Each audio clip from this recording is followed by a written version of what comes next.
Right now, as you're watching this video, thousands of men around the world are handing over their money to women who see them as nothing more than a walking ATM. And the scariest part, these men think it's love. I'm a divorce attorney with 15 years of experience. Throughout my career, I've helped men recover over $50 million from financial predators. 50 million. Let that sink in. Today, I'm going to show you 9 behaviors that always reveal when a woman is using you for money. Real cases from my practice, actual stories, no theory, no sugarcoating. Because if you don't know these signs, you're already a target, and she's already counting your money. Stop. Before I reveal these 9 signs that could save your financial future, do one thing. Hit that like button right now.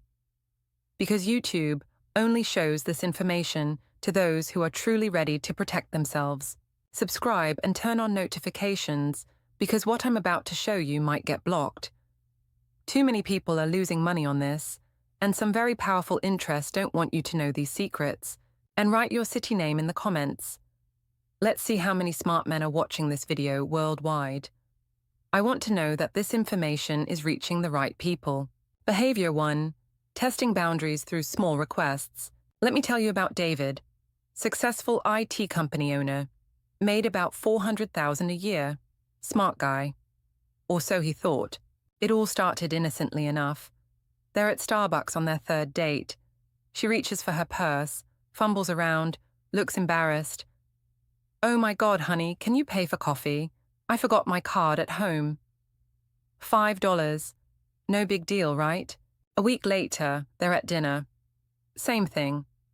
"I'm so sorry, I left my wallet in my other bag." $47. Still manageable.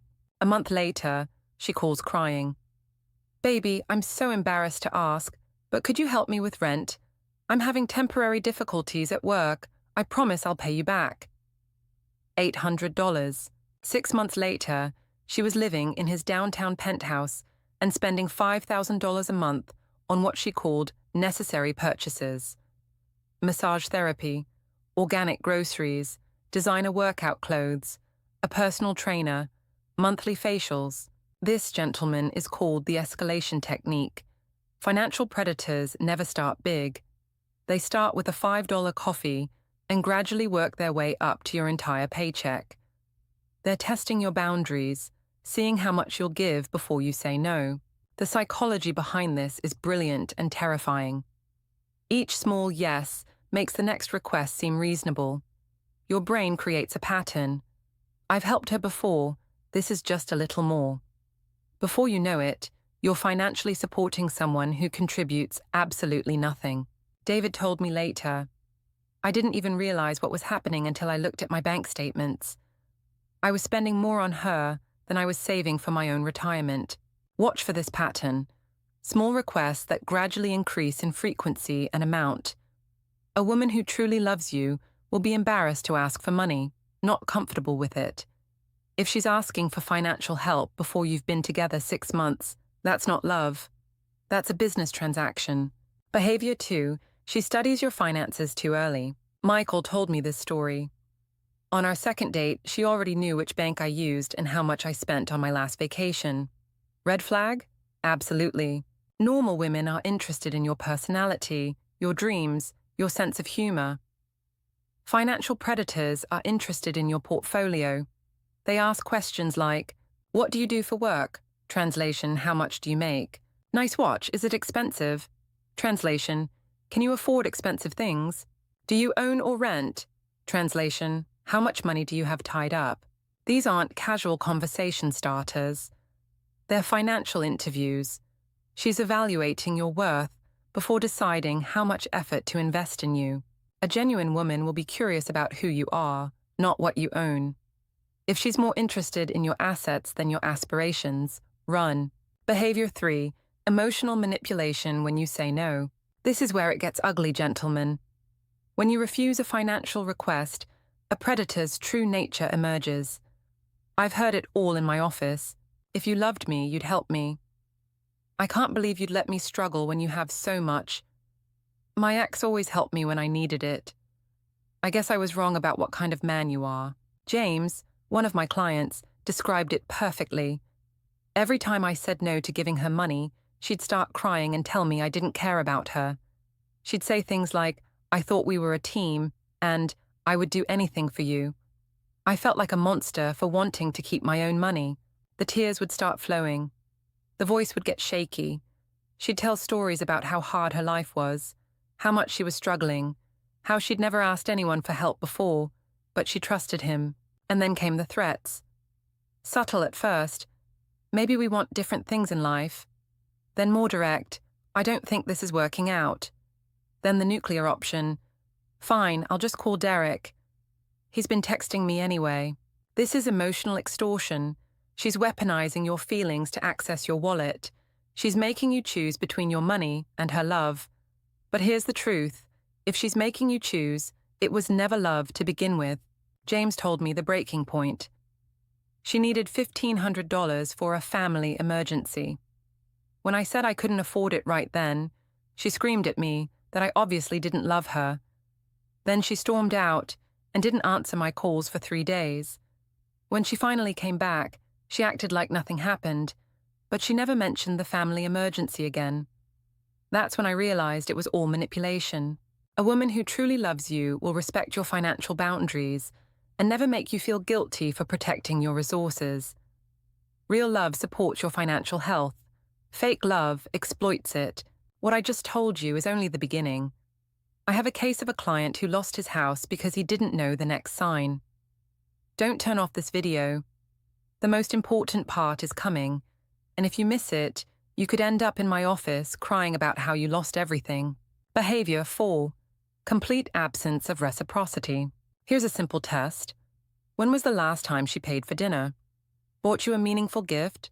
Offered to help with your expenses? Financial predators operate on a one-way street. They take, but they never give. Even when they do give, it's calculated. A $20 gift after receiving $2,000 in help isn't generosity. It's an investment in future exploitation. I had a client who supported his girlfriend for 2 years. When I asked what she contributed financially, he said, "She bought me a coffee once." 2 years, 1 coffee. In healthy relationships, both parties contribute according to their means. It might not be 50-50 if there's an income difference, but there should be effort from both sides. If she's always taking and never giving, you're being used. Behavior 5. Temporary. Difficulties become permanent. Lisa was temporarily between jobs when she met Robert. 3 years later, she was still temporarily struggling while living in his house, driving his car he was making payments on, and using his credit cards for her basic needs. The temporary help story is a classic. She needs help with rent just this once. Her car broke down and she just needs a small loan. Medical bills are piling up and she promises to pay you back. Her hours got cut at work and she's just trying to get back on her feet. But temporary becomes permanent. The crisis never ends because she never intends to fix her situation. Why would she? You're solving all her problems. You've become her personal safety net, her insurance policy, her retirement plan. Robert told me, every month there was a new emergency. Her laptop died and she needed it for job hunting. Her phone broke and she couldn't interview without it. Her car needed repairs or she couldn't get to work. There was always something, and I was always the solution. Here's what makes this particularly insidious. She makes you feel like a hero for helping. "I don't know what I'd do without you. You're amazing for helping me through this. I'm so lucky to have someone who cares about me." If her financial problems have been going on longer than your relationship, you're not a boyfriend. You're a financial life support system. And life support systems are expensive to maintain. Behavior 6. She avoids discussing her own finances. Try this experiment. Ask her about her income, her savings, her financial goals. Watch what happens. Financial predators are secretive about their money while being very interested in yours. They'll claim privacy, deflect with questions about your finances, or get defensive and accuse you of not trusting them. But here's the thing. If you're financially supporting someone, you have every right to know their financial situation. If she's asking for help with rent, you should know how much she makes and where her money is going. Marcus discovered his girlfriend was making $80,000 a year, while he was paying her $1,500 monthly rent assistance. She had convinced him she was barely surviving while secretly building a savings account with his money. Transparency builds trust, secrecy enables exploitation. Listen carefully. The next 3 signs are the red zone. If you see 3 or more of these behaviors, you have a serious problem. But there's a way out, and I'll show you exactly what to do at the end. Behavior 7, lifestyle inflation after meeting you. Pay attention to this pattern. When you met her, she was living modestly. Cooking at home, shopping at Target, driving an older car, living in a small apartment. 6 months into the relationship, she's eating out every night, shopping at Nordstrom, talking about upgrading her car, and mentioning how she deserves nicer things. What changed? Her income, her job, her education? No, her access to your income. This is lifestyle inflation funded by your wallet. She's not working harder or earning more. She's just spending your money instead of hers. The expensive habits that emerged after meeting you are being subsidized by you, whether you realize it or not. Tom noticed his girlfriend went from generic groceries to organic everything, from chain restaurants to high-end dining, from drugstore makeup to Sephora hauls, from Target clothes to boutique shopping. When he asked how she could afford these upgrades, she said, "I'm just treating myself better now that I'm happier." Her tastes become more expensive exactly in proportion to your willingness to pay for them. I had a client whose girlfriend's monthly expenses doubled in the first year they were together. Not because she was making more money, but because she was spending his. When he finally tracked it, he was subsidizing a lifestyle she couldn't afford on her own income. Behavior 8, she forgets her wallet too often. Everyone forgets their wallet occasionally. I'd say once every few months is normal. But if she's forgetting her purse every time you go out, that's not forgetfulness. That's strategy. I tracked this with one of my clients. His girlfriend forgot her wallet on 23 out of 30 dates. 23 out of 30. The mathematical probability of this being accidental is essentially 0. This behavior serves multiple purposes. It tests your willingness to pay. It establishes a pattern where you always pick up the check, and it trains you to stop expecting her to contribute. Eventually, you stop asking if she wants to split the bill because you know she'll just shrug apologetically and say she forgot her card. But here's what's really happening.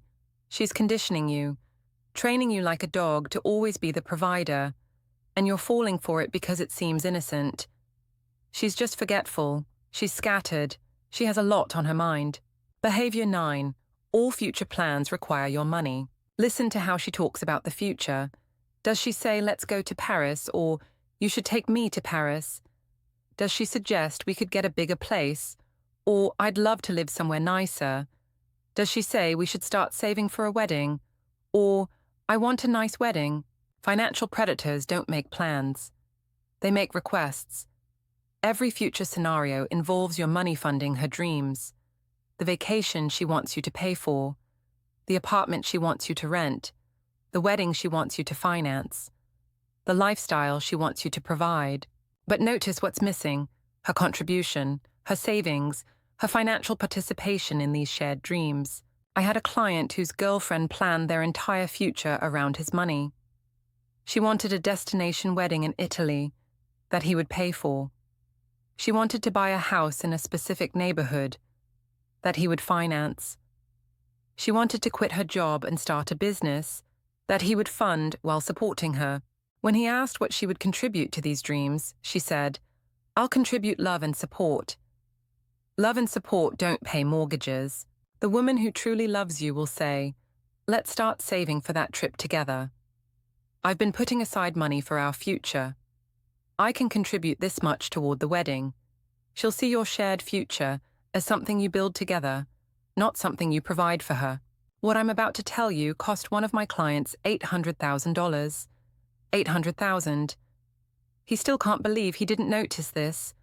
Watch until the end, because I'm going to show you exactly how to protect yourself from becoming another victim.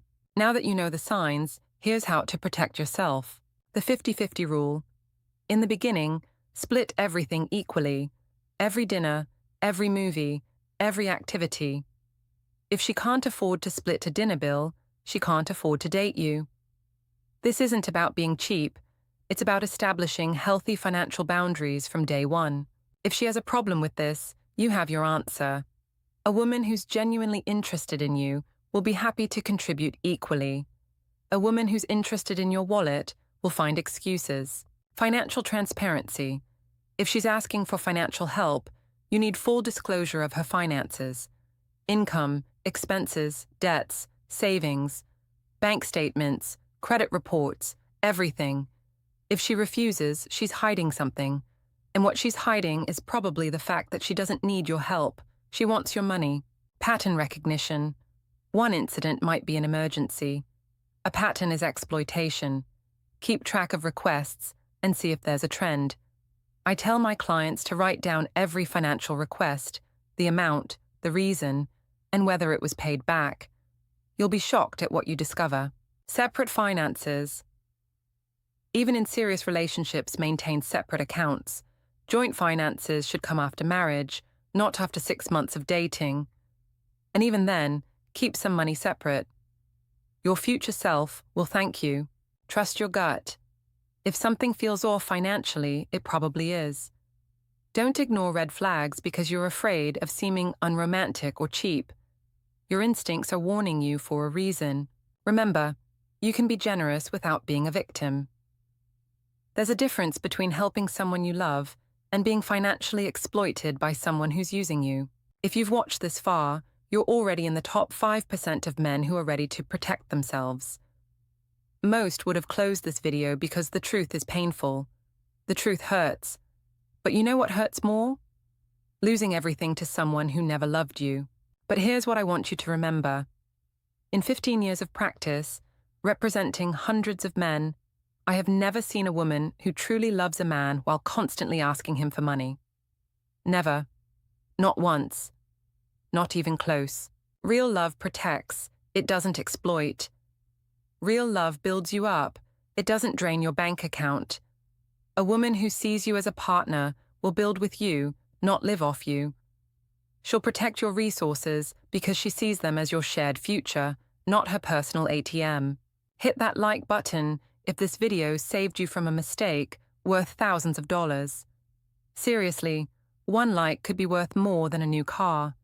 If this information prevents you from losing even $5,000, that would be the best investment you ever made. Subscribe if you want more insider secrets that women don't want you to know. Like this video if it opened your eyes to what's really happening in your relationship. And comment below. Tell me what city you're watching from. See you in the next video.